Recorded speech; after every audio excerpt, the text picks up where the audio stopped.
Hey everyone, Jake from 8020 Automotive here. Today we're talking about U0401 fault codes.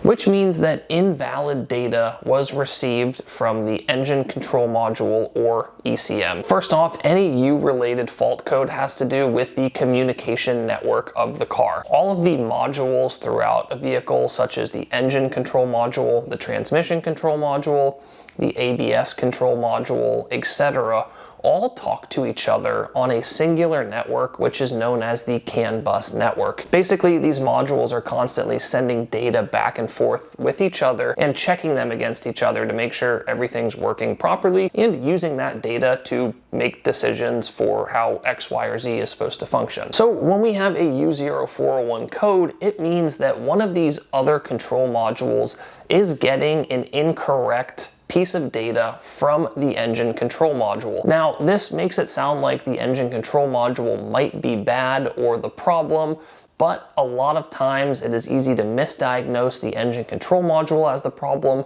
when the issue is usually a little bit more simple than that. A U0401 code is usually a secondary code, which means that you're going to get some other sort of error code along with it that's going to point you in the direction of what the real problem is. It likely means that there is an issue with some sort of sensor or component that is attached to the module that is raising its hand with the U0401 fault code. And that's an important thing to distinguish from a diagnostic standpoint. So all that being said, let's go ahead and talk just briefly about some of the signs and symptoms that you're gonna get outside of the U0401 fault code. Like I mentioned, this tends to be a secondary fault code, so you probably have some other fault code somewhere. You might notice that the engine is running really poorly. It could be in limp mode, it could be stalling out, the transmission could have shifting related issues. Ultimately, it depends on what bad data is being passed back and forth as to what kind of symptoms you get and how important that data is in the ECM or, the transmission control module for actually controlling how your vehicle runs and drives. But it's also possible that you don't have too many issues outside of these fault codes because it could be a piece of data that isn't extremely important for the engine running and driving properly. So let's go ahead and talk about what some of the common causes are for a U0401 fault code. The first thing here that's worth checking is your battery voltage. If your battery is bad or low voltage, or you have a bad alternator that's not generating enough current for the battery, one of the first things that can go is the whole CAN bus communication system. That can start to cause data faults and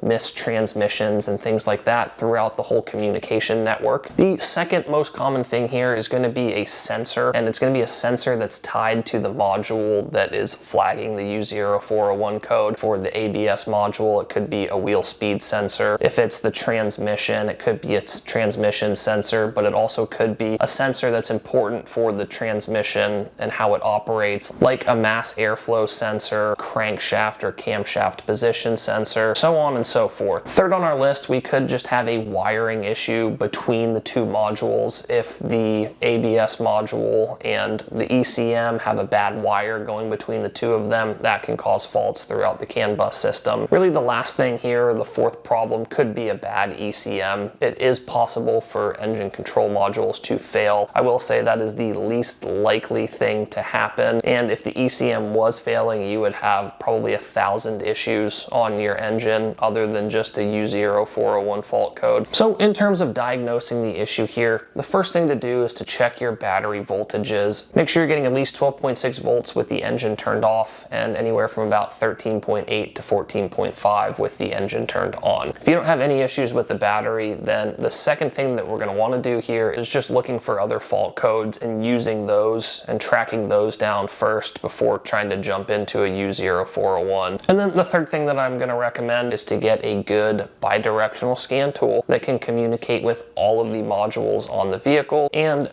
go ahead and find what module this U0401 code is sitting in. It's important to figure out what module this code is sitting in because that's going to point us to the potential sensors that could be bad. So ultimately, at the end of the day, it's very difficult for me to tell you, hey, you've got a U0401, go look at this, this, and this. You have to kind of know what control module is saying the ECM's data is bad. And you also have to know what other fault codes are present because a U0401 is going to be a secondary trigger and not a primary cause of the problem. So the problem is usually going to lie somewhere outside of the communication network between the control modules. So I'm sorry I can't point you into a specific sensor or a specific place, but I hope that was at least somewhat helpful in giving you a better understanding of what's causing a U0401 and giving you a little bit of an idea of where to look to fix the problem. One of the things you always can do is take your car to an AutoZone, O'Reilly's, Advanced Auto Parts, and they've got all of the fancy scan tools that can really dig down in and help you find all the fault codes and what the potential issue is, because